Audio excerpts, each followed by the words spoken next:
Hello guys, in this video I will show you how to insert a table in Gmail. So firstly open Google Docs and insert your table. Fulfill the data. If you have already table, so just select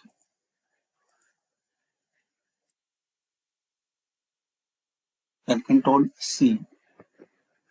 Similar way you can copy the table in Microsoft Word.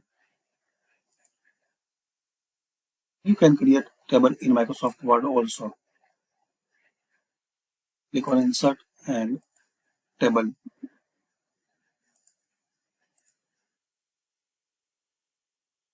Then select table, Control C,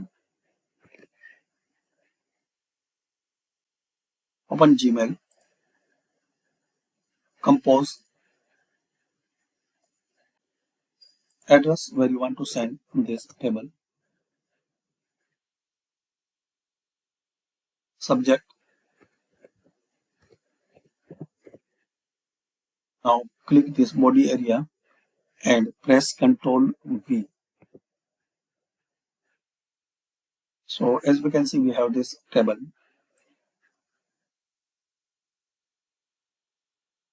Then send it.